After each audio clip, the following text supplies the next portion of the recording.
Gamma Station, this is Fermi at RSO. Unconfirmed report of an in-system slit space rupture. Impossible. Check your source. Reading multiple pings below the orbital defense grid. Oh, this can't be happening. There's no mistake. It's them. Winter contingency has been declared. All units are mobilized and ready. This is Sierra 320. Prep for combat insertion. What the hell was that? We're coming in hot. Hold on. We just lost our bird. Oh my God. What the hell is happening down there? People down here. Kitty just dropped off my map. Overrun. We'll hold this position as long as we can. I need you in that fight, Noble One. Noble One, come in. Noble One, do you read me? This is Sierra 259. You got Spartans on the ground, sir. We're not going anywhere.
Campaign prepares an amazing table, but multiplayer's your meal. I could eat it every goddamn day, forever. It's like sitting around on the couch with 7 of your buddies, playing Halo multiplayer, trash talking. 2 men enter, the better man leaves.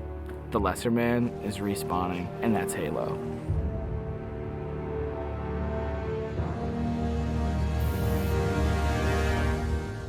The beta. It's super important to have these like big ticket like milestones that sort of force a bunch of wishy-washy designers to get their shit together. So for the multiplayer team, it is absolutely a test of all the stuff we've been doing. Destination. I'm really terrified about what people are going to say. The public beta is where it all comes together. Beat the shit out of our code, come break our cookie system, come try to like, it's a great security test. Maybe they're going to find new glitches that we can fix. That's why I'm like, please, find new glitches, find new glitches. We made a bunch of changes in Reach that are pretty significant. For multiplayer, especially, there's a lot of people who are super passionate about the features that we put into it. The DMR is absolutely an awesome, worthy successor to the battle rifle. You kind of get control over how accurate your shot is going to be. If you're spamming that trigger as fast as you can fire it, it's going to go kind of wild. If you're trying to like hit a guy really, really far away, then you have to slow that down. Everyone's totally destroying with the DMR. It's like everyone's got a Death Star in their hands. I usually go back to the Needler. That's one that always makes me happy. Everyone's always wanted the Needler to be sweet because it's hilarious and fun. Then it gets too sweet, or all of a sudden like something gets fixed, and it's like, oh, tracking's fixed now, and you're like, guys just burst. It's been fun to go back and kind of re-envision some of the old friends. Like the sniper rifle.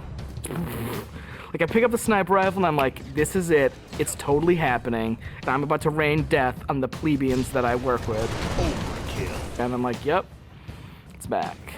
The Covenant focus rifle is awesome because it's like that Sentinel beam from Halo 2, but now it's a sniper weapon. When the pistol started to come back, it was insane. It was so awesome. I'm super excited to see what people do with armor abilities. It totally changes the game. You've got this secret weapon in your back pocket that's your fourth leg of fun. What do you want to be? Like invisible? Do you want to fly? Do you want to turn to stone? With Reach, you've got guys in jetpacks flying around, invisibility guys just showing up. It's kind of a give and take between us and Sage and Josh, trying to figure out like what's that perfect balance with all the new stuff. There's a lot of that goes on. They're like, shh, don't tell Sage, he'll nerf it. You're juggling plates, right? You're just sitting there spinning the plates, and occasionally one starts spinning, like, ah! And you're like, making Viz more powerful.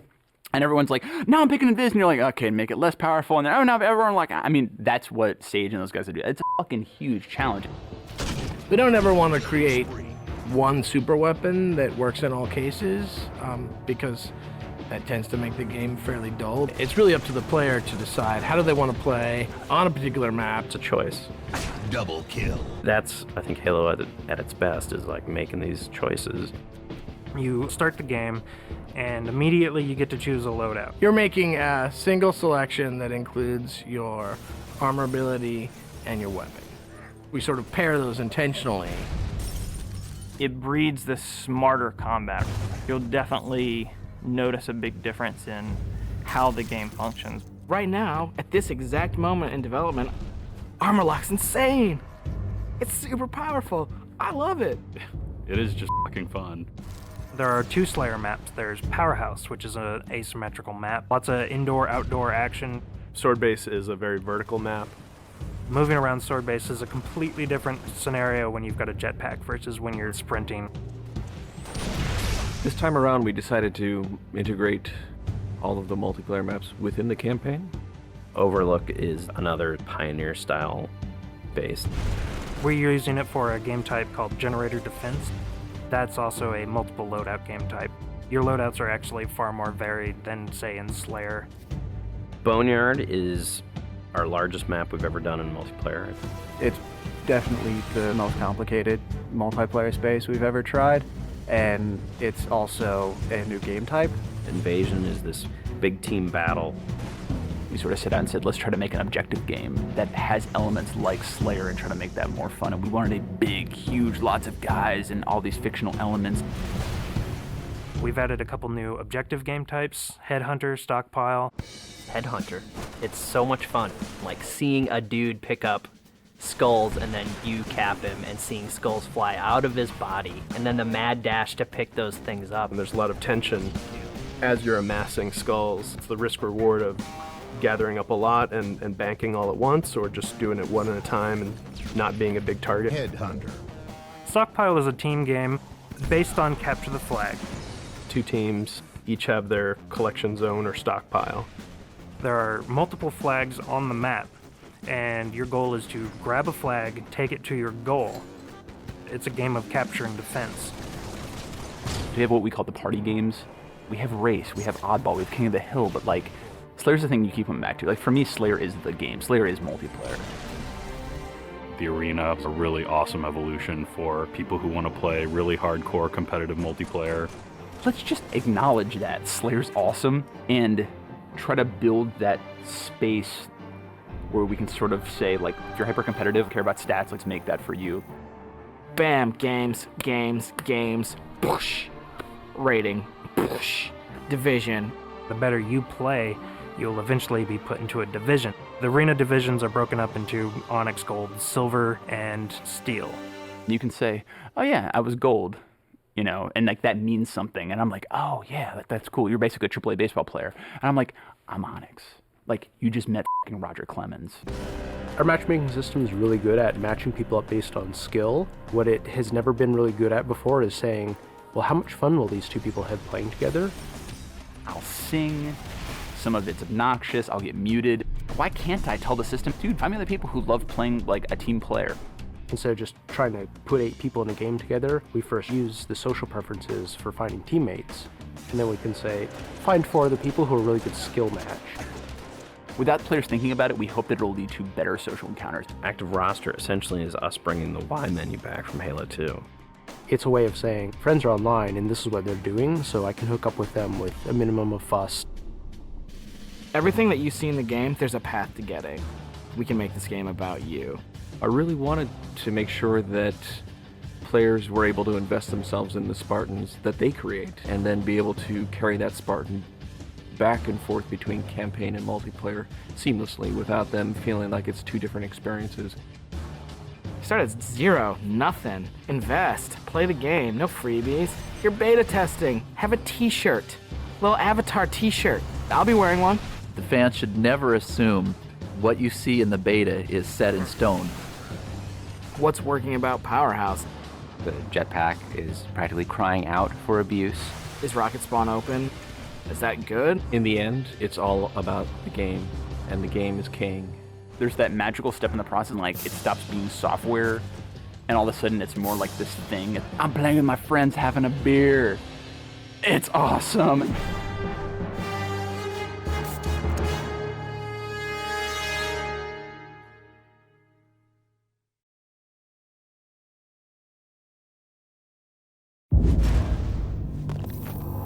Hey, what's up, Spartans? I'm Aisha Tyler, and welcome to the beta. This is so awesome. We are about to throw down on Bungie's newest battlefield, and here is what you need to know to survive. So pay attention, because after I smoke your ass, I don't want to hear any crying through my headset, all right? It hurts the ears, the weeping. This is Powerhouse, a hydroelectric plant primed for carnage. Control the interiors, watch the rooftops, and get your hands on that sweet, sweet rocket launcher. Next stop, Sword Base, a maze of hallways and catwalks. Keep your head on a swivel because your enemies will be above and below you. Now, both are great for Slayer, but they're also set up for Stockpile and Headhunter. Stockpile, this is capture the flag on steroids. Snag flags and bring them home, but keep your eyes on the prize because the flags don't count until the timer hits 0.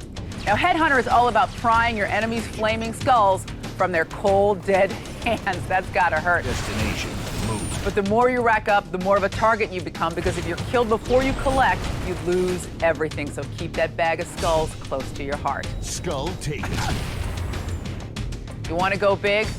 Overlook features generator defense. Spartans versus elites. Elites destroy the generators. Spartans get up close and activate the blast shield. And if you get taken down, launch your counterattack from a new location.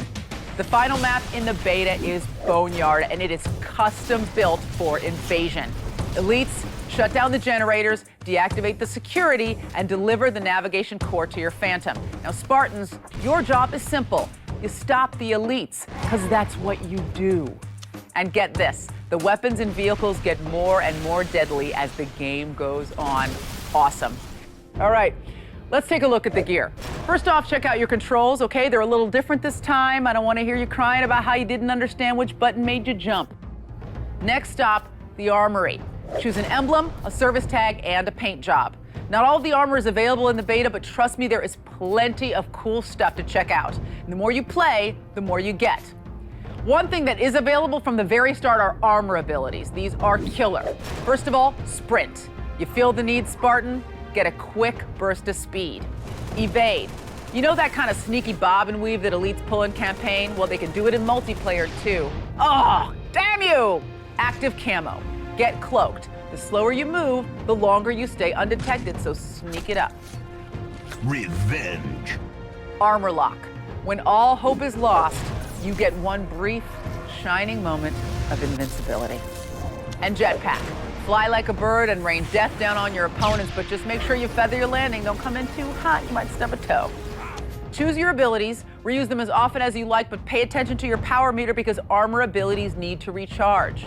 If you can't decide, you can switch them up every single time you respawn. All right, now that you're up to speed, it's time to get serious. Let's talk weapons. The Designated Marksman Rifle, or DMR. Medium to long range, zoom, aim, fire, headshot, thud. The Magnum. It's not the size that matters, soldier. It's how you use it. So slow and steady. Let the bodies hit the floor. The Needle Rifle. Mid to long range, great for headshots, makes unshielded opponents explode. That's fun. Plasma Launcher is anti-everything. Hold the trigger to charge up to 4 sticky rounds and let them fly when you have a lock. The Grenade Launcher. Squeeze the trigger to fire an explosive round. or hold it to detonate on your own timetable. And you guys need this, because some of you throw like a girl. The shields still recharge, but health packs are back, so find them to heal all wounds, and keep one eye on your motion tracker because it's been upgraded. When it comes to matchmaking, you've got a lot of new options here. You can team up with players based on language, connection, or playstyle. You want to talk a little trash, you want to find team players, or keep it civilized, you can set it up. An active roster lets you link up with your friends. If they're already in a match, QJoin will drop you in when their game is over, so you don't have to wait around with your finger up your like you normally do. Once you're in a squad, it's time to pick your playlist. All throughout the beta, Bungie will be rolling out new hoppers on the fly. Before each game begins, make sure you cast your vote to get the game type you want, all right? No more veto power. And from here on out, everything you do earns credits. And more credits mean more gear, more bragging rights in your face. And there's no need to be frugal because credits don't carry over when the beta ends, so spend that money, playa! But what good is getting all dolled up if you can't check yourself out? When you're done playing, upload your best saved films to your file share so everyone can feast their eyes on your greatness. Oh, feasting, and we're feasting. You know the drill. Stats, content, and late-breaking information can be found on Bungie.net. So what are you waiting for? It's time to gear up and load out. But please remember, this is a live fire exercise, soldiers, a real beta. You're not just playing the game, you're helping Bungie fine-tune the Halo experience. So we thank you for your help and your field reports, if you spell check them first. See you in the beta. And hey, if you see someone out there kicking your ass, that's not me. If you feel them first, that's me. My gamer tag is, hey, I just busted you in the ass. I hope it hurt.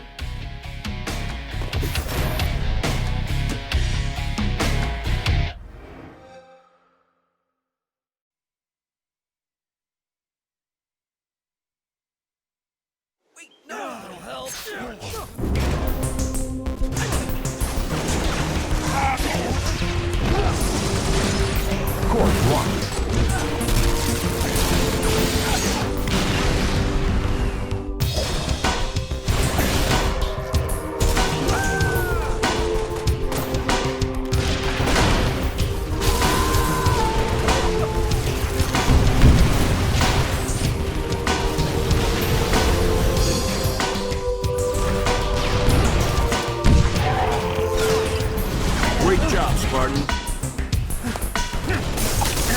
Immovable object.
Whenever we finish a project, we do a lot of soul searching. A lot of reference got kicked around. The Seven Samurai, the Magnificent Seven. We talked very early on about showing off a more human approach to Spartans. I mean, we definitely focused on trying to go back to sort of the core of what made Halo CE, the Combat Evolved, the sort of phenomenon that it is. I remember my first time playing Halo, and I was in that first level, and after winding through these technical corridors, fighting aliens, and then I step out into this world, and it's just opens up in front of me, and it's beautiful and alien and huge. That was a sort of seminal moment for me, and I think that's part of what we want to capture in Reach. Something that was core to the game at the beginning was that sense of wonder and exploration. We started with a series of events. We basically set out like, okay, from this date on Reach to this date, we built a military campaign. We all had a desire to really flesh out the backstory of what happened prior to Master Chief and Cortana even entering the picture. We knew there were other Spartans, and it just seemed like such a rich area to tell a character-driven story with new characters. We wanted this team to feel like a Delta Force type team that are usually a smaller number. Why are we not seeing explosives residue? This particular team, Noble Team, they've survived by staying together. You're Noble 6, you're a replacement for a Spartan that's died. You're experiencing this story, boots in the mud. We looked at the story of Reach, and it was obviously a more intimate, character-driven story.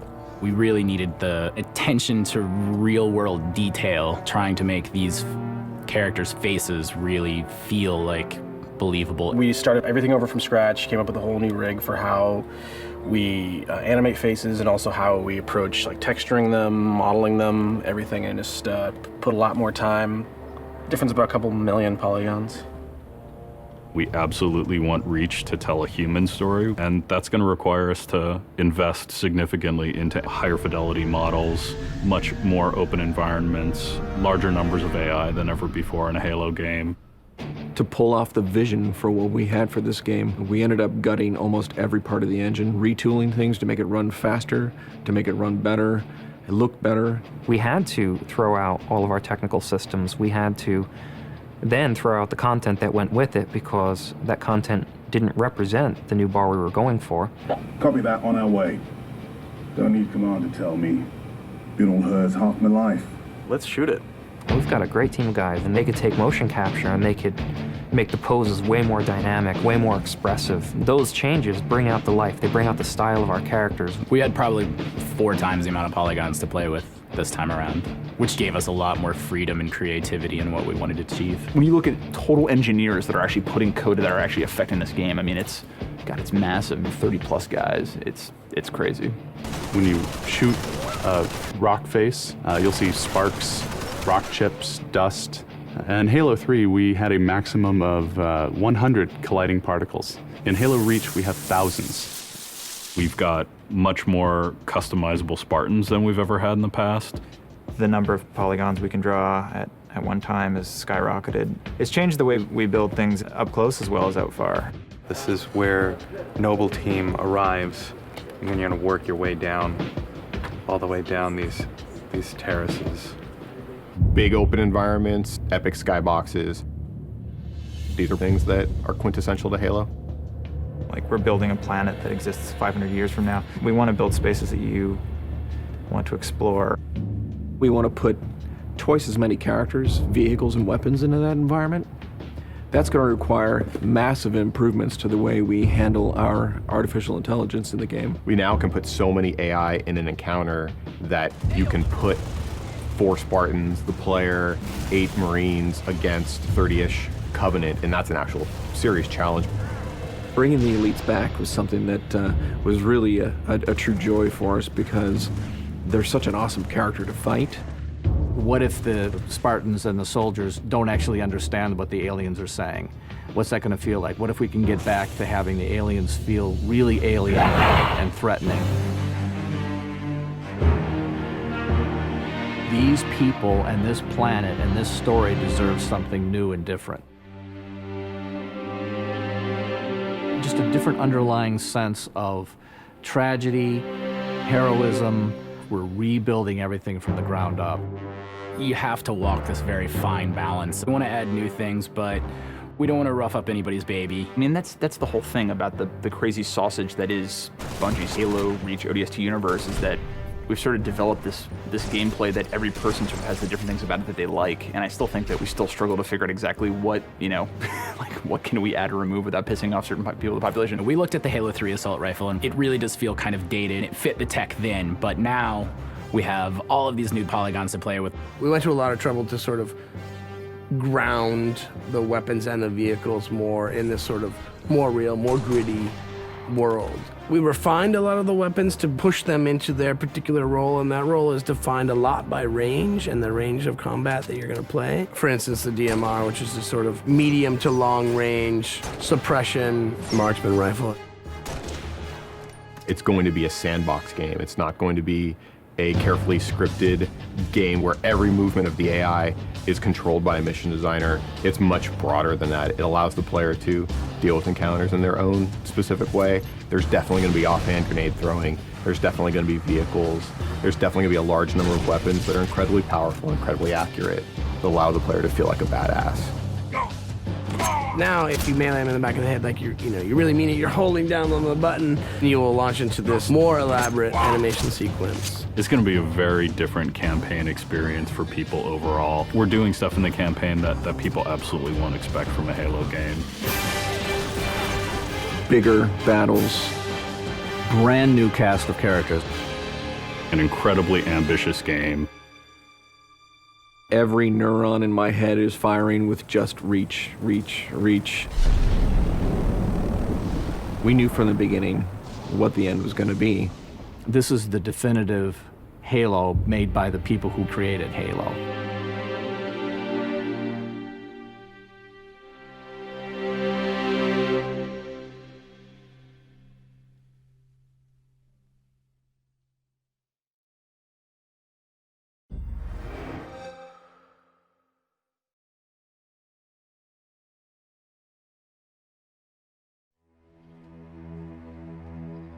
The first time I looked at Forge World, and I was like, oh, hey, cool, oh, holy, you guys did what? There's just way too much. You can't keep it all in your head at once. It was so beyond our production capability. We were just like, that's crazy. We can't do that. I couldn't stop the artist who started creating it.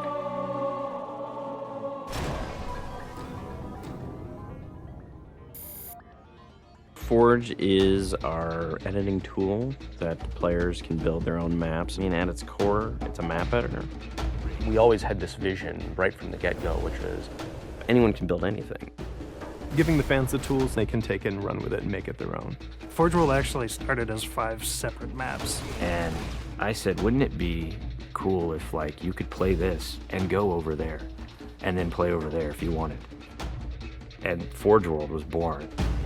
There were a lot of people telling us that, no, you cannot ship this as one big map. We have this awesome new automatically generated LOD system called impostering that makes objects that are really far away really cheap to draw. We're pushing what we can do with the Forge budget, so that lets us have many more objects up on the screen at once, which lets us put more objects into Forge.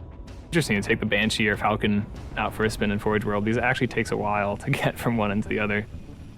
The second you come into this space, you should know that you're on Halo.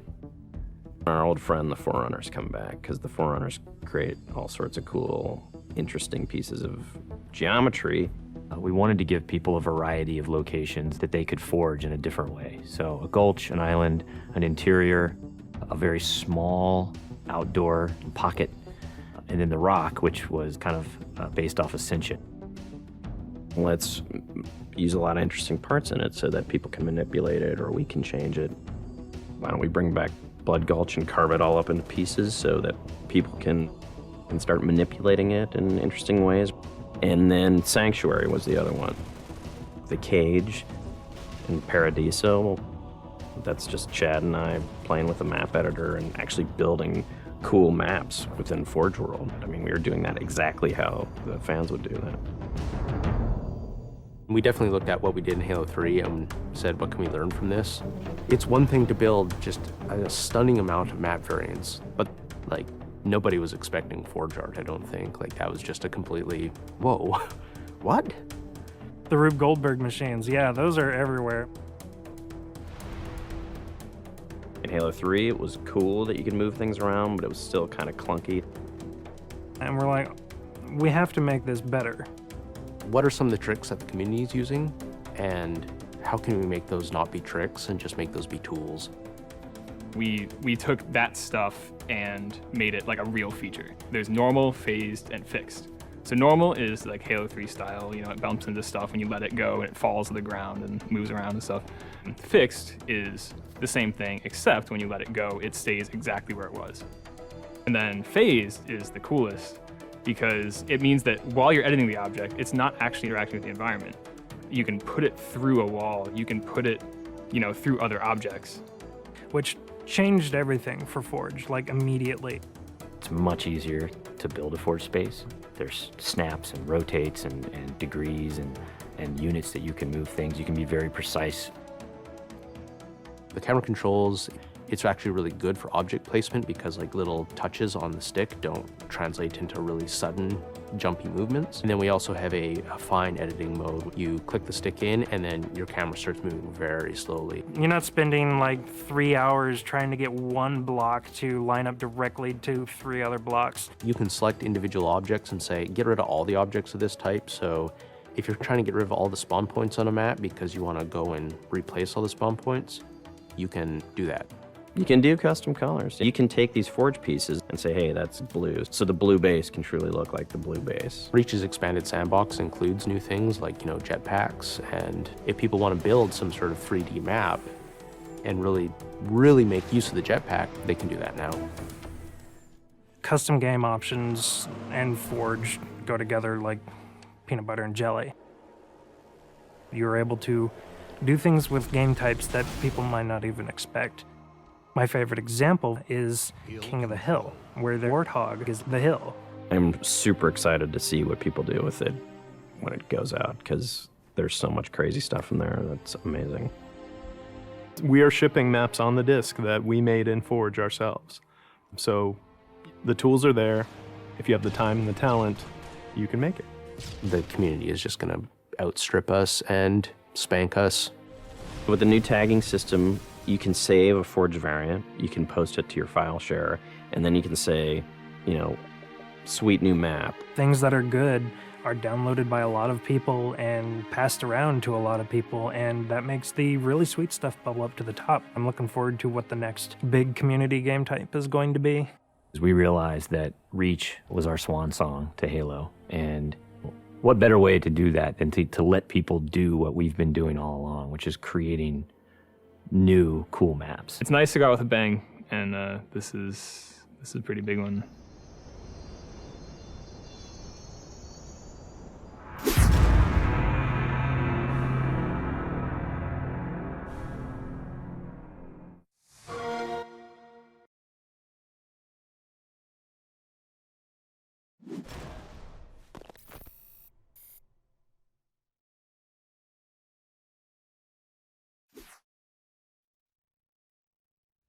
Firefight. Defend this area at all Hi, I'm Lars Bakken, Senior Designer at Bungie. Sage Merrill, Senior Sandbox Designer. Josh Hamrick, Sandbox Designer. Mike Tipple, Mission Designer. So today we're going to play a little firefight on Waterfront.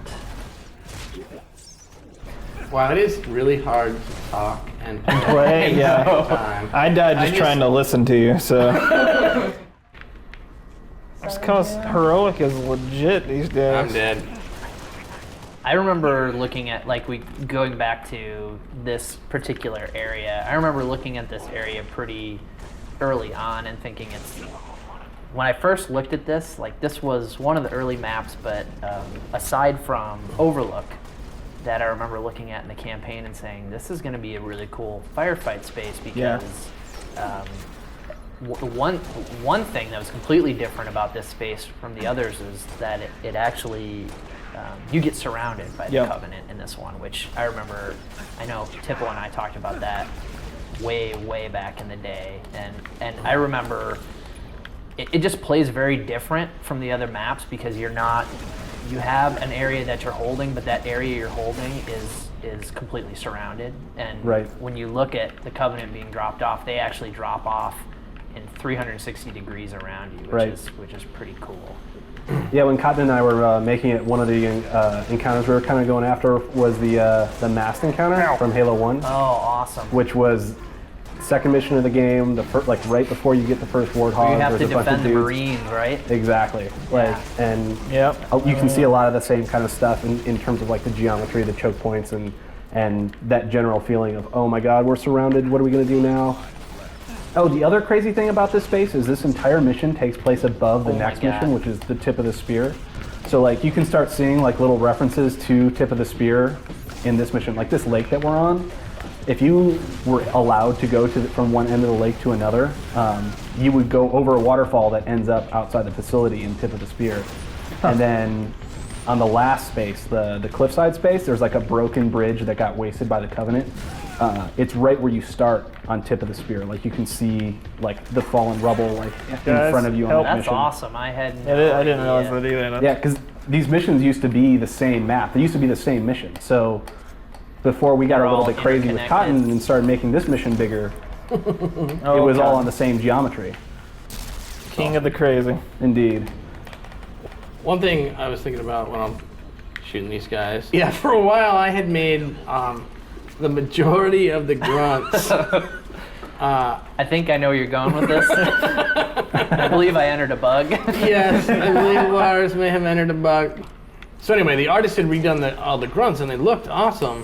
And I was going through and setting up the damage, and so I had set them up so that you had to blow off their little face masks before you can headshot them.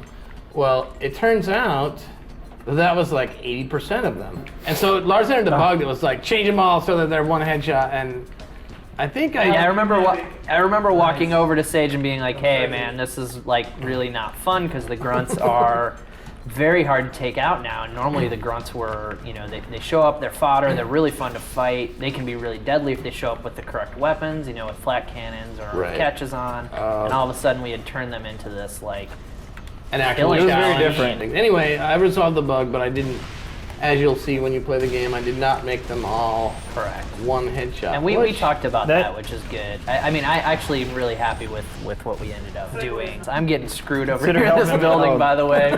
Anyone have a drop shield? I don't know what's shooting at me, but something with concussion, maybe? Oh no, it was a phantom.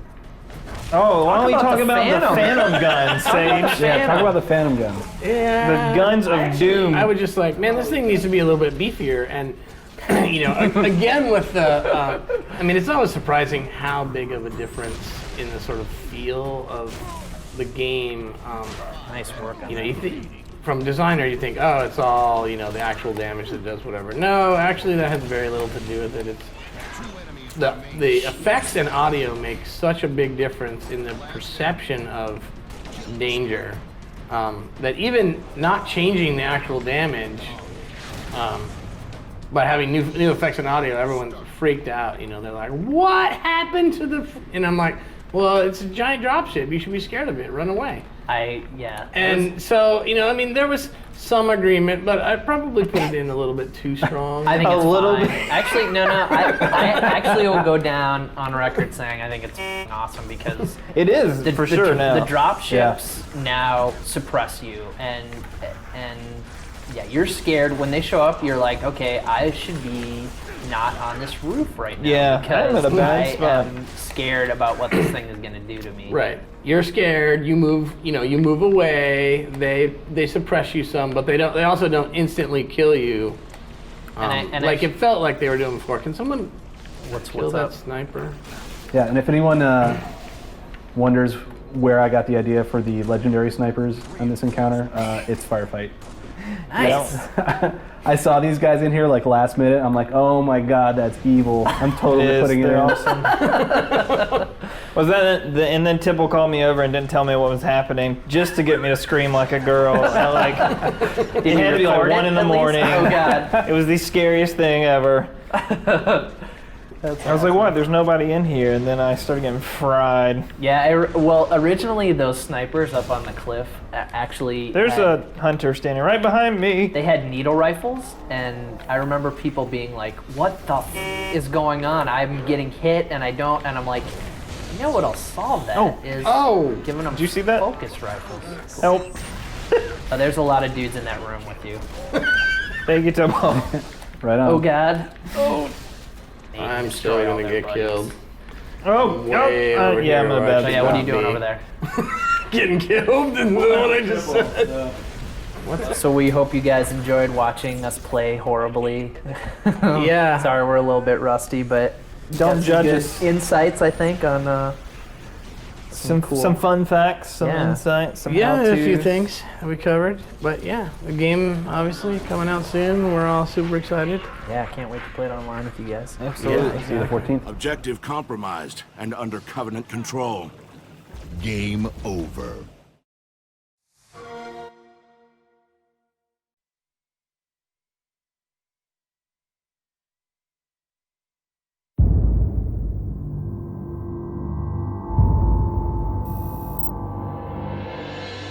We definitely talked about wanting to do something really different with this game and to give people things that they've never seen before. As designers, we're often tasked with this really difficult problem of inventing fun. One of the things we really struggled on was the tactical nature of the game, which we're really trying to improve that, bring it to the next level. We went back, we spent months looking at, trying to go back through time about what really represented the things that we wanted to bring to the game. I think people want something new. We've done the real-time first-person shooter. Like, we beat that to death. Well, I mean, there's more to strategy than just, landing a headshot. That's talent, right? But you have to be able to look ahead. You have to sort of plan your moves out carefully. It takes a strategy component and introduces it to the Halo universe that we really haven't done in the past. We've made a number of sort of big changes. And this is all part of our new paradigm. It's all from the ground up, brand new. They've been really just driving this from day one. It kind of just spawned out of this, like, what can we do with Halo that has not been done before? We've heard you, we've reacted, we've listened, and now what we're doing is we're bringing chess to Halo. Chess is the longest running competitive multiplayer game in the world, and I don't see why our version can't continue that legacy. Obviously, they're doing something right. Like, they've got this game, doesn't really have many options, and why don't we give it a try? We tried to give them each weapons that really correlated to the purpose of that particular unit. You are restricted to the moves that each of the characters can do. Everybody brings a little bit of a different perspective, different experience to the table. If it's a good idea, we just say, absolutely, let's change direction, let's go with that. We wanted to figure out something we could do to sort of bring fun back to Halo. Chess is about the oldest kind of Slayer there is. You start off as the monitor, and when you're ready to make your move, you go down, you pick that piece, and then you are actually put into that character, and then you're able to control that character. That to me was one of those things that sparked a little bit of life in the game. I'm excited to see how it turns out. I'm really excited. But I don't know, whatever. Every game you think you're doing the right thing, and that turns out you f*** something up.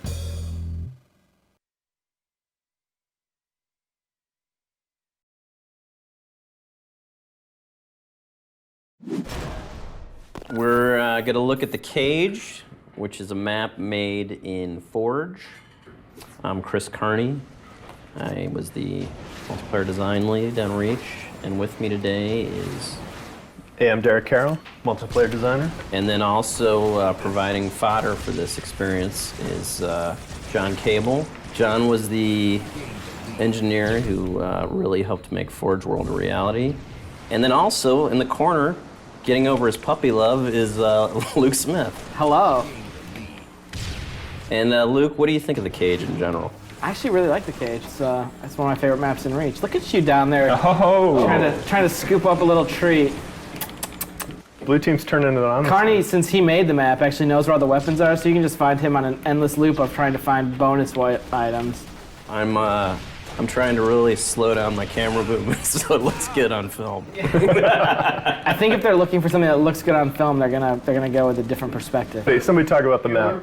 Yeah, anyway. Carney, you took this. Yeah, we had a map called Blockout that was great, but it wasn't great enough. Thank you for great. I mean, it was great. It was really great. It was I like really Blockout. It was special. It was funny.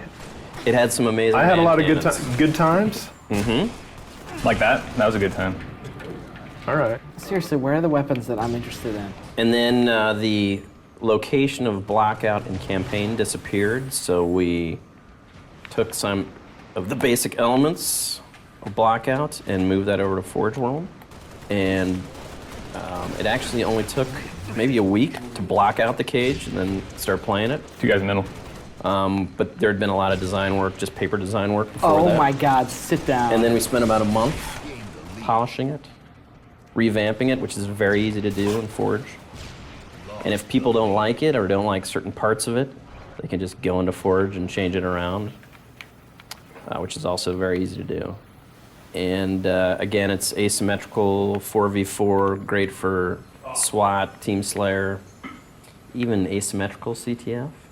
So we floated the cage up in the air because, similar to Lockout, we wanted to get, first of all, let the cliff provide some orientation on the map, because it gets a little confusing with all the forged pieces. Players who move around the map well to be successful. I just got fooled by a hologram. I feel terrible. Part of the intent of the cage and Paradiso was to create new sweet maps 100% in Forge. So we used Forge to build this. We didn't use any internal special tools or anything like that. And what is great about that is both those maps, the cage and Paradiso, are great examples of how to use Forge. So if you want to know how to set up spawns, or how weapon respawn times work, or how to set up a game of CTF, you can just load the cage up in Forge and look at it as an example. And we're going to have actually lessons on BNet on how to use Forge. Maybe some videos. Are you going to be hosting those? Are you going to be? I definitely vote for that. I like your voice. It's very baritone. Yeah, that's soothing. I think this is an opportunity for someone else, Bungie, to really stretch their wings vocally. Derek, what's your favorite aspect of Forge? Let's see, Forge, I guess definitely the physics options, being able to phase stuff in easily, trivially, and definitely coordinate manipulation, I get that kind of crazy OCD of being able to line stuff up exactly, precisely. Oh, and rotation snap. Mm-hmm. Be able to snap stuff, again, precisely. Feels much better. Yes, some of those camera changes came in really late, but I'm really glad we got them in. Yeah, picking up a piece and not moving it is key. Yeah, and even little things like clicking down on the left stick to adjust geometry is also really sweet and very helpful. So Carney, if people feel like they can jetpack too high on this map, Forge will let them lower that. Correct. You can change your safe zone, which essentially is the boundary that you define Shadowrun skills as the playable area on the map. Right, and you could lower the ceiling so you'd get the out of bounds warning if you went too high. Is that something you'll probably do on Luke Cage? I think I'll probably remove it. I probably would just not have. Oh, what? Yeah, L2P. I'll probably just not have jetpack as an option. I want people to use the runways you've created and the map as you've designed it, rather than finding their own unique twist and hovering around like a bunch of little Apache helicopters. How do you feel about that spawn, Carney? That was good. I'm really happy with Paul Llewellyn's work on the spawning system. Wow. Wow. No, I love Paul Llewellyn. He's not here to defend himself. He's like 17. And I was the one who set up the spawns on the map. I mean, Cable's visiting a little place called The Zone right now. I don't think I've not gotten a double kill. Hugging Cable so hard right now, Luke Smith. I'm just building him up. Cable's good. Cable's a great player. What about Luke Smith? I thought he was good at this game. Luke Smith was a great man, but that was another life. Okay. You are awful. Before you got a puppy? Yeah. Yeah, before he got weak. So why'd you get a puppy? Why? Yeah. Just because I don't feel like a cat would give me enough love and affection. Then you need more love and affection in your life? Is that what we're going on?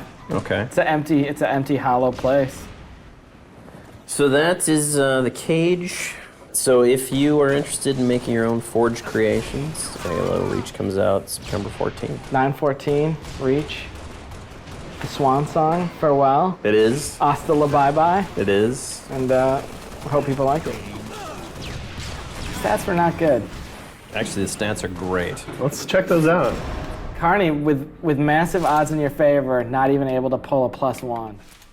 I was talking the whole time.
Triple kill.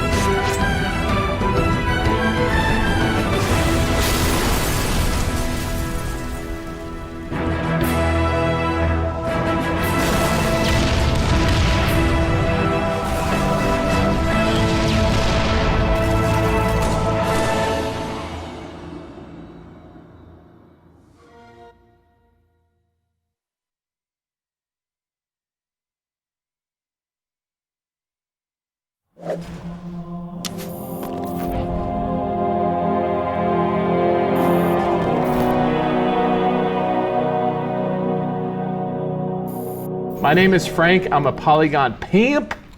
No, I build levels and I draw levels. I do the concepts and then I fabricate them. Hi, I'm Steve Cotton. I'm an environment artist on Reach. Hi, my name is Ken Taya, and I always go for the rockets. I'm an environment artist. This is Meloda.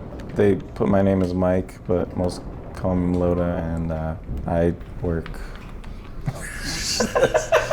Terrible. Yeah. Wait, did I even get my name right? Cut this. Can you talk any slower? My name is Mike Meloda, and this is my level. You can't do an impersonation of yourself. I'm Mike Meloda, environment artist, architect, gameplay modifier, destroyer. This is Anchor 9, the best map ever. Yeah, this is Anchor 9, right? So we named it Anchor 9, and then after that, I put a 9 up there. Bam. Yeah, it's one of 9 anchors. 18, actually. You know, from day one, this was actually a pretty favorite map among the guys that were just sort of play testing, and so it hasn't changed layout-wise really all that much. A lot of times our maps will go through a lot of iteration, and we'll rip a side off, or we'll double the width of a gap or something like that because it's not working, and this one really has kind of stayed pretty consistent. Yeah, as far as the gameplay, the thing that's really nice about this map is it has the right balance between, okay, I'm not too far away from the action, but at the same time, when I spawn in, I don't have 50 grenades in my face. Like, it has just the right amount of pacing for a Slayer game. You can always get back into combat pretty quickly in this map, Yeah. which is nice. Or in my case, you can always die really quick. Your playing is bad. Did you find a bug? Your face is bad. Hey, I'm on your team, Nimrod. Oh, that's right. Oh. So the pit was pretty fun, and we wanted to make a map in this DLC that actually captured a lot of what the pit captured, which we felt like was symmetrical team-based combat, lots of strategy out in the middle between the bases. Multi-level, the engagement distances are very similar. So this map actually kind of fills that niche in this DLC. And then Mike came on to start architecting this one out. We have a term for it. It's called decottonifization. Yeah, I think people will either love this map or be totally enraged. Why would they be Because enraged? there's so many ways to escape death. Even though it's really a tight map, I always wanted to make sure that there was an escape route because I'm often being chased. So to give myself a few more seconds to live, I'd make sure there's a little drop down or a window to run through or maybe something to hop up on. So Meloda used the bevel tool in this hallway, I see? Yeah, heavily. Bevel everywhere. Primary art direction. Oh, look at this cheater. Take that grenade. I know when we sat down to think about the DLC maps, I know this one particularly had a lot of potential because of the low grav outside. Well, yeah, you know, it's funny because recently we got the Microsoft testing, and they came back, gave us a bug that it was kind of too easy to die out here. I don't know, it's just, it seems perfect to me, the amount of danger out there. Well, it's a ninja ledge, right? I mean, you're finding a shortcut, but there's like a payoff and there's also a danger. So it's risk and reward, right? If you stay inside, it's safe. I mean, well, with the exception of getting shot, but the level's not going to fight you. But when you're on the outside, you have a shortcut, but the level could be actual danger. And it sounds awesome out there. Originally, I was hoping that this space station could be kind of a crippled, half-destroyed space station during the War of Reach, and there'd be like all these crazy spaceships flying by that were like killing frame under rate? attack, and yeah. Oh, visually. But I really like the way it turned out. It just feels really clean and easy to navigate. Probably if there was all this damage and smoke and crazy movie stuff going on, I would be getting killed even more than I do now.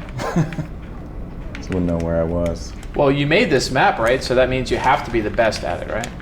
if that was only the case. I guess it's pretty interesting as far as the art side of things. When we were building the map out, memory is always a concern with bitmaps, and doing one-to-one unwraps for the objects takes a lot of memory. So Milton, he did the missile cards here, and he also did the engine service module. He did it in such a way where it looks like it has a one-on-one custom unwrap, but it's mostly tile textures. So he developed some really cool techniques of fabricating those objects. I mean, I've been in the game industry since 1996, and I've seen such huge changes for how we build environments or vehicles. And we are literally getting to the point right now where we could model whatever we want. So Kentai, if you have a second, could you please tell me what these are for? Don't tell them. That's why it's an adult game. These are airlocks in case something goes wrong. All these doors shut, and these stabilize the pressure in this room. I think a good term to describe what we do a lot of times is implied function. It looks like it does something, but there's only to a point where we could really hyperanalyze how it works. So even on top of this saber, see how we placed this catwalk here? It has to really feel flat and easy to walk and navigate around. It doesn't really make sense, but gameplay design trumps visuals in some aspects. We just have to make it look good. It's gotta look right and feel right. That's what she said. So I hope you guys enjoyed watching. That was Anchor 9, and it comes out on November 30th. I'll see you in space, and watch your back.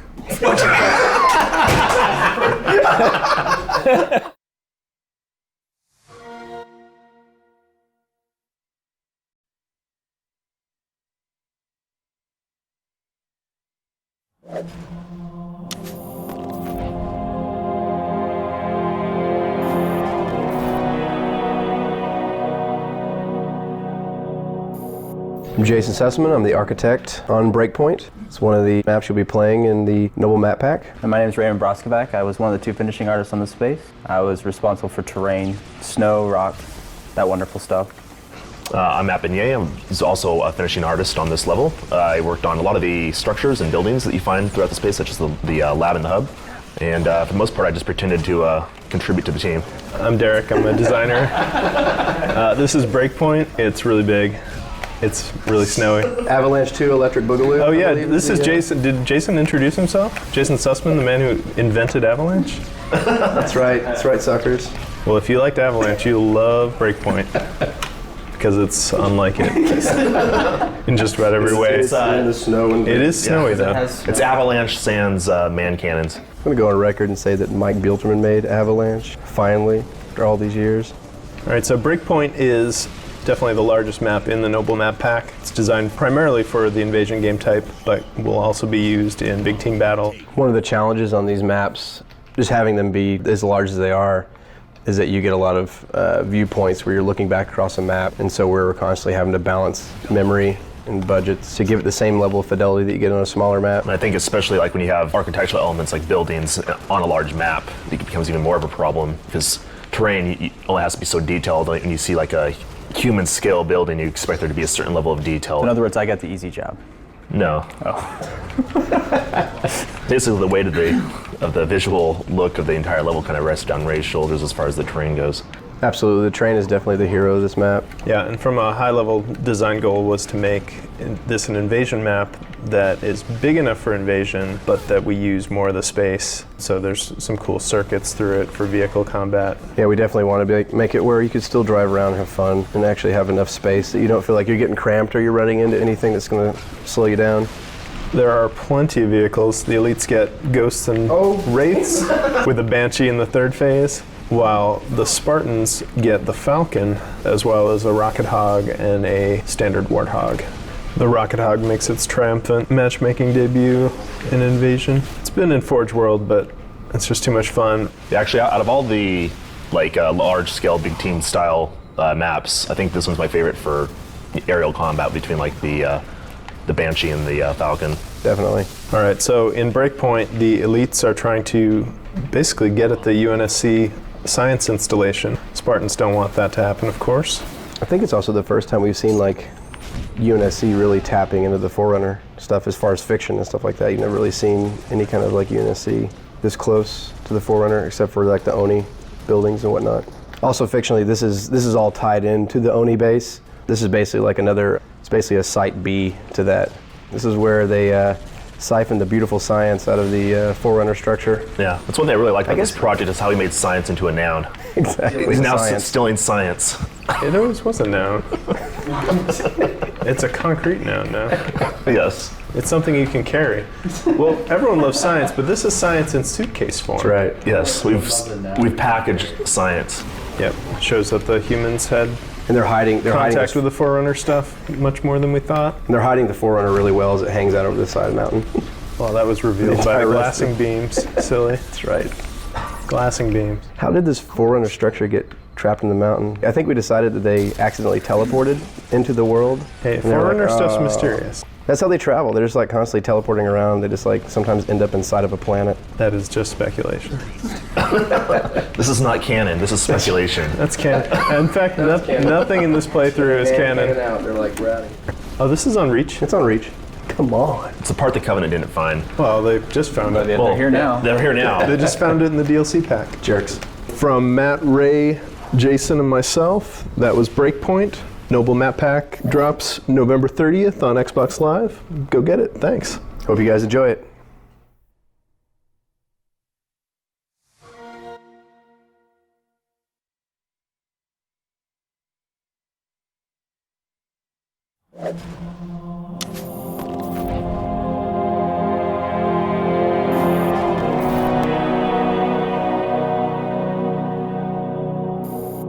This is the awesome DLC map called Tempest. Hey, I'm Sam Jones and I'm a lead environment artist. I'm Rob Adams and I'm a lead environment artist. Mike Bilterman, I own Bungie. Mike Bilterman, I'm a senior level artist. David Aldridge, a network engineer. I worked on performance analysis for Tempest. So you're a perf god, is what you're saying? I'll take pretty much any kind of godhood. Crown King but of Perf. Perf, if I have to, I suppose. Perf and crannies? Perf and crannies. Crannies are great for perf. So originally this map was called DLC Medium because it's the medium-sized map within a bucket of other 3 maps. It's not small, it's not big, it's just the right size, especially for killing red and blue dudes. And we knew that if we called it DLC Medium, that people wouldn't get attached to the name and we could change it later. Although Medium is an awesome name, I really like It's pretty cool. I grew pretty attached to Medium. Dispassionate like me. The map is built to support optimally around 8 to 12 players. It's a bit too big for, say, 4 players, and it's a bit too small for 16. Tempest is a Forerunner weather HQ, which, as you can see here, has these wonderful laser beams that are meant to be some part of the weather controlling system. And then out in the sea here, we have these wonderful, huge shrines with little vortices atop them. So in terms of the actual vegetative theme of the map, we have this kind of wonderful high Sierra, rocky, subalpine backdrop. We have these huge rocks with this kind of really visible diagonal strata that's meant to both lead the eye and also look pretty awesome. We tried to really separate the terrain into parts that were really, really distinguishable from each other so that anytime a player spawned or you're running around a corner, immediately tell where you are. I think it's more frustrating than spawning and having to whip the camera from left to right 3 or 4 times to figure out where you are. We really tried to focus on making one side dry and different and one side wetter and greener. So yeah, all that stuff just makes the map feel really grounded. We borrowed heavily from real geographic regions, Mirth, and the fiction behind the Forerunners is that they ran around and they collected samples from all over the universe and put these ecosystems together. Especially based much of the Peloton Yosemite National Park in California. Yeah, actually the whole Sierra Nevada just gave us a lot of photo reference.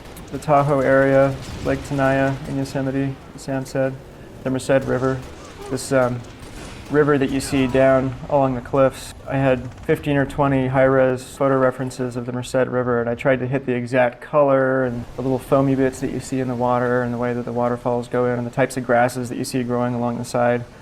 If anyone notices rocks floating in the water, I'm officially apologizing right now. But rocks do float. They're full of air. They're actually made of pumice. Yeah. Well, grenades float, as we all know, so it seemed like that big of a leap. So we wanted to make this map play really well, and the best way to do that was to playtest the crap out of it. So we playtested almost every single day for about 5 months, and When you play the map yourself, you will find that it really does play exceptionally well, because we put all that effort into it. One of the keys to playtesting. Nice. Oh yes. Stick the landing. We're gonna get murdered. We're gonna die. Why, Mike? I think one of the keys to getting really smooth, tight, focused, and balanced maps is to have the actual development artists that are working on the map take part in the frequent playtests, so that they're not just reacting to play again. A bunch of bullet points from playtest sessions and lists of feedback, but they're the ones there that are actually feeling the grief from somebody up on a cliff. So having an emotional investment in the map as an artist, I think, makes you a better designer. Because we had our artists playtesting almost every single day, I think that really had an effect on how balanced and tight these maps are. We playtested early on with a Banshee in the default palette, but it proved to be too overpowering, so now the Banshees are only really available in Forge palette setup. It was too awesome, actually. Sam Argwaz made us cut it. Yeah, it is a lot of fun, but it is quite overpowering. So I think what you're seeing in this map is reminiscent of Forge, but it has a lot of new stuff as well, especially when you consider all the brand new Forerunner buildings that Mike Bielterman made. I think they're the best looking Forerunner buildings we've ever made. They're just stunning. Yes, it has the most expansive palette we've shipped other than Forge World. It has a lot of real estate to actually build upon, whereas the other two maps are a bit more constricted. Also, the laser beam, you get a Banshee and you fly around and you stray too close to the laser beam, it'll actually EMP you and the Banshee will go in a downward spiral. It's quite a lot of fun. Our producer, Sam Argwaz, didn't want that to happen. So we had to put it in there for. We had to put it in, and then, he was glad we did, and we were glad he let us do it. He's not always a killjoy. Very untypical of him to try to talk us out of doing something fun. He is the killer of fun. Ooh. Captain Fun Killer. Sorry, we can't do that. That'd be too much fun. We don't have the time for that much fun in here. Fun is not in the schedule. He's gonna kill us for that one. Is he here? I'm gonna go upstairs. He'll be shaking his head. Yeah, we can't edit that out. That's got to go in. Let's go get it released. Thanks for watching us play Tempest. We love making it as much as you'll love playing it. It's coming out November 30. Download it. It's well worth it. Yeah, an armor lock's for douches. It really is. So we had to put it in there.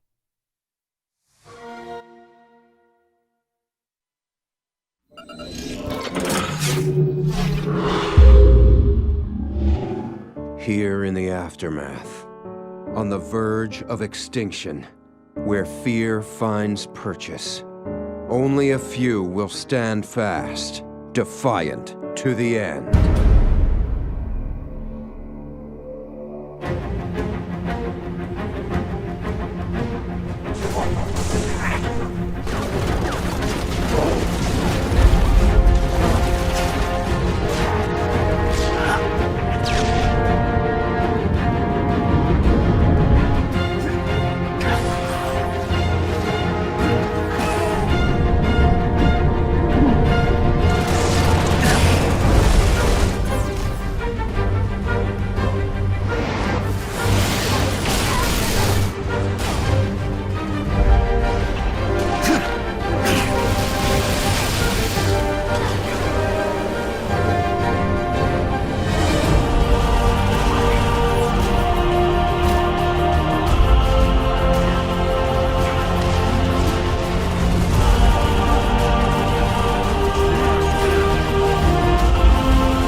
This map pack in some ways is one of our first full direct Halo game projects. We started thinking about what do we want to do for map packs, when do we want to do them. We definitely wanted to pay full service to the universe created in Reach. One big consideration when we were working was how do we fit this to the fiction? All these maps are unique from the story standpoint of being places that are snapshots around the Reach universe as Reach is falling. You're constantly confronted with the fact that there's this beautiful place, but it's not going to be there forever.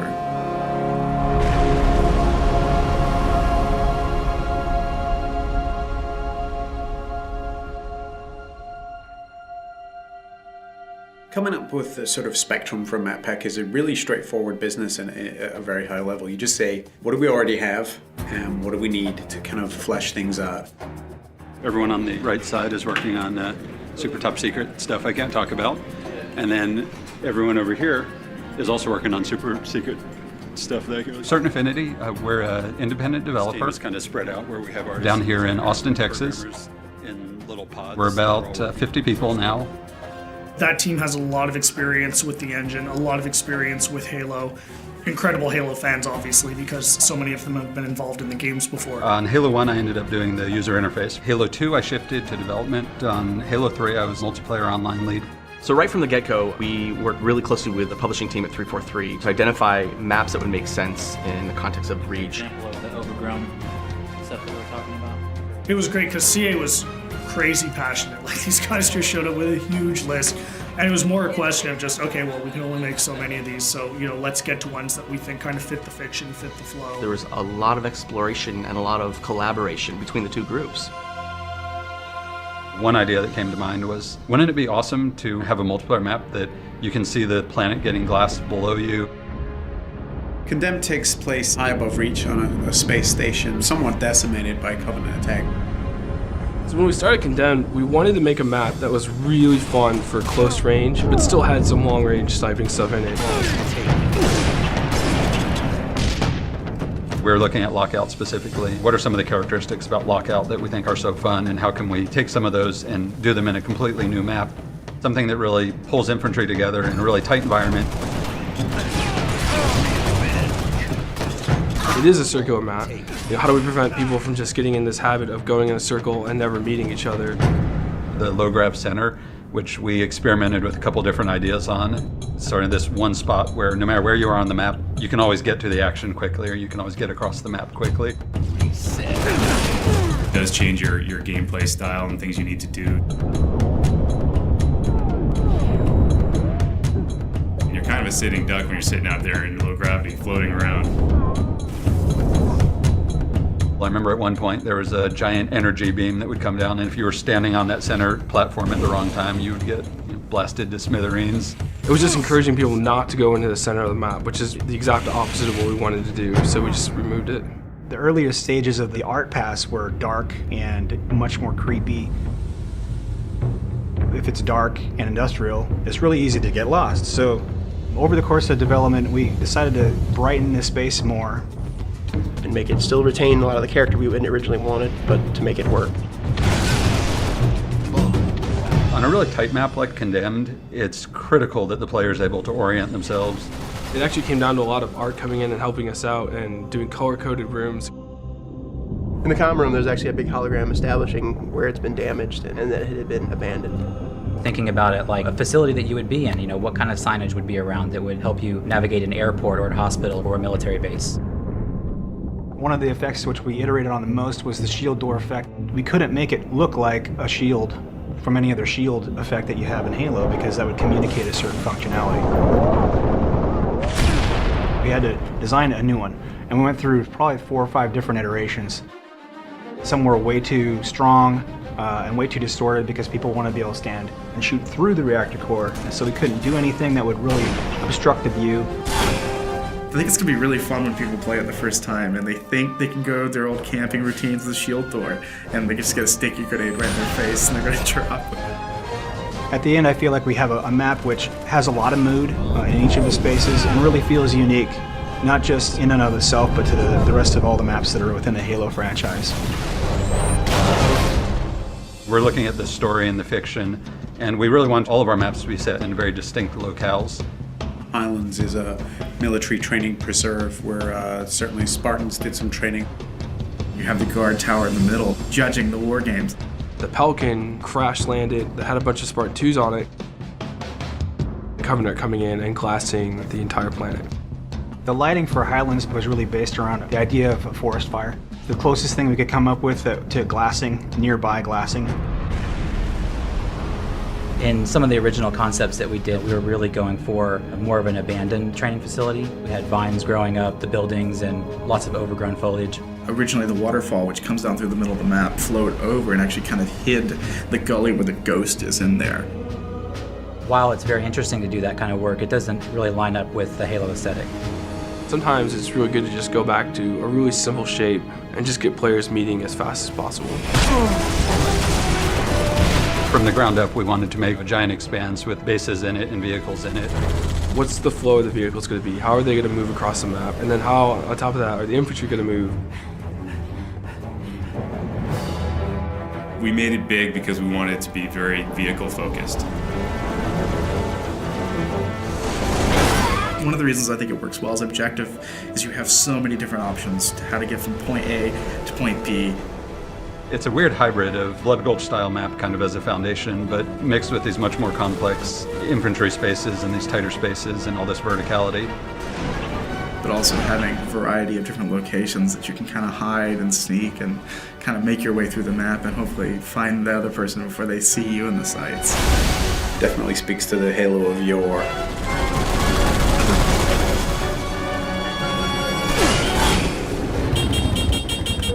The new expanded firefight support meant that we definitely wanted to put in another firefight map. Unearthed is a really dusty, dry, arid environment. Reach is an industrial world, and its main purpose is a kind of military-industrial outpost at the far reaches of human space. It's quiet. You can see the tire tracks on the ground where there's been human activity, but it's gone. It's a ghost town. It's a ghost world. So you're seeing this huge open-cast mining facility with these kind of step plateaus where the minerals are being extracted from the ground. The complex itself is built right next to a meteor impact, so it made unearthing the titanium really easy. Set, start. Creating a firefight map is a very different experience. We have to account for all these different types of AI of all different sizes, of all different movement types. Phantoms come in and supply the enemies to the outer perimeter. Hunters are almost 2 times the size of a player. When you go to put a door in, can this giant hunter fit through it? We really wanted to make a map that would allow people to jetpack from multiple levels. We wanted people to be able to armor lock in hallways and block the AI and get them to have to move and do different things. We cater to a wide variety of playstyles. If you want to do close quarters combat, there's opportunity for that in there. If you want to just get in a vehicle and run havoc and run over, 40, 50, 60 grunts, then you can. They want more vehicle combat and firefight because that just adds a different dynamic than just being a Spartan on foot. There's an inherent oval racetrack, and we have warthogs. So you put 2 and 2 together, you can run laps through the map. So there's literally through the main structure, and then under the bridge, and then back around. You can load up with your buddies, get a rocket launcher, rod and shotgun, and then run laps and just rack them up. Just mauling through tons of Covenant. It adds this kind of exclamation point on the excitement and fun that is firefight. I hope that when players first play Unearthed, that they take a look around and just feel inspired and in awe of the grand scale of things, because it's a huge map.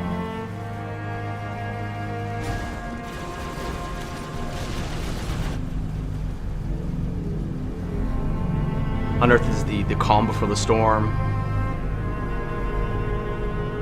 Highlands is the storm itself, with all the Covenant ships and the glassing that's happening right there on your doorstep. And then with Condemned at the very end, watching it all kind of go up in flames.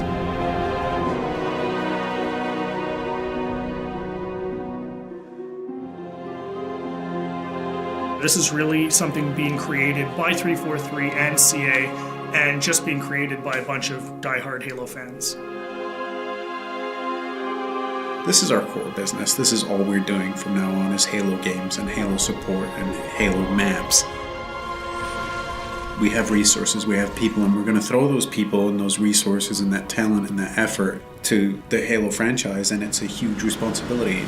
People should understand that we understand that and we respect that, and we're going to do everything that we can.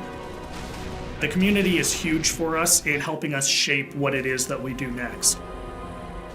The more vocal the community is, the more they tell us what they like, the more we can make sure that we try to give them that experience.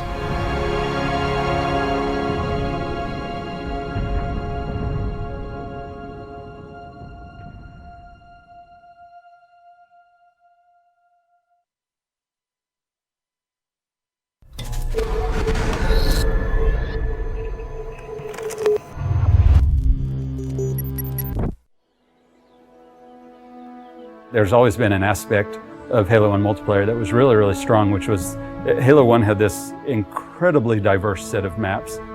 It really was this incredibly focused experience. It had this beautiful simplicity. It's not often that a game just addicts me like that, where I have to keep playing it. It was amazing to me just to see how our entire art team would just go down for entire evenings at a time, right? Just from 4 o'clock till 10 o'clock to just play Halo multiplayer.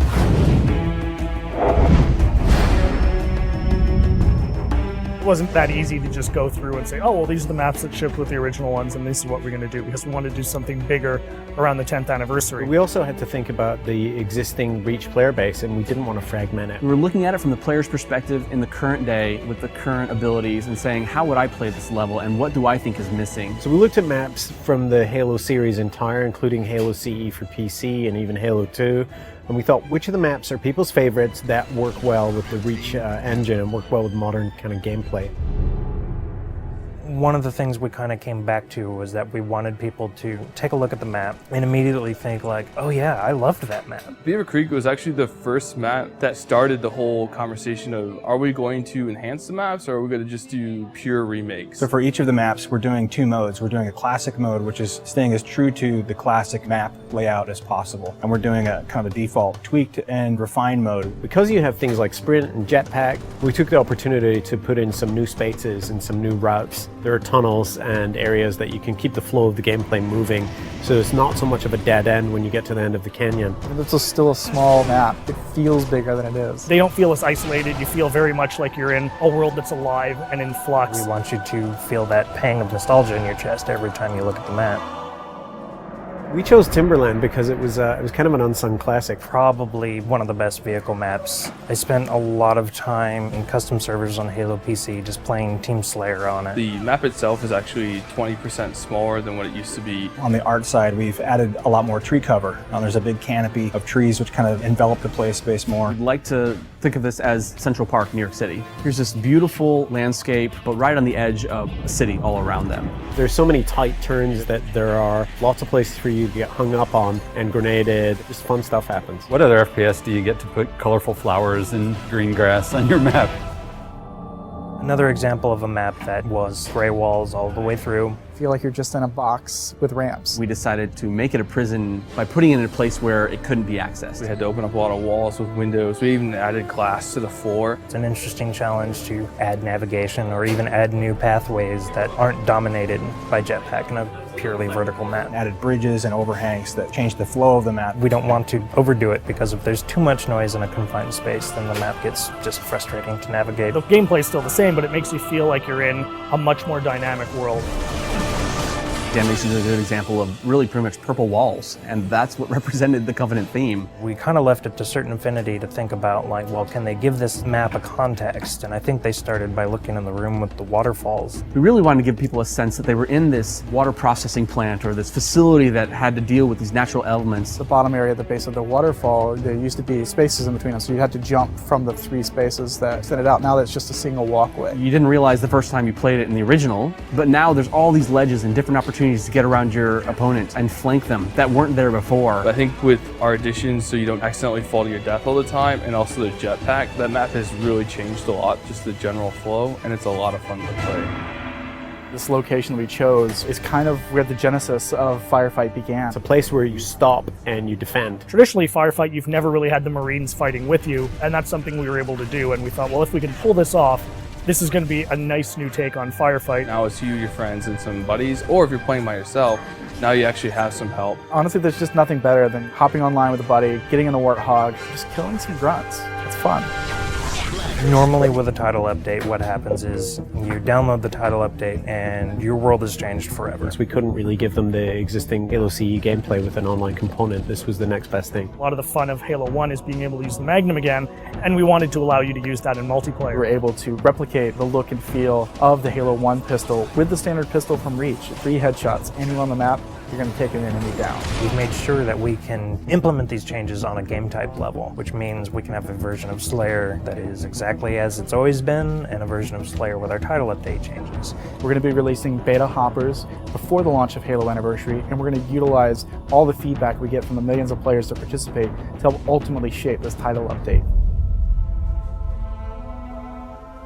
If people take away one thing from the Halo Anniversary DLC, it's the realization that those old classic maps still feel really modern. It's like a brand new map all over again once you get the armor abilities in there. The soul of all of these maps are still very present, and in fact, in many ways, they're enhanced now. Overall, with campaign and the multiplayer, it just hasn't aged in the way that we expected it to feel. And when I switch to classic mode in campaign, or when I play Beaver Creek in multiplayer, it feels new, and it still feels nostalgic, and it's a strange mixture of feelings.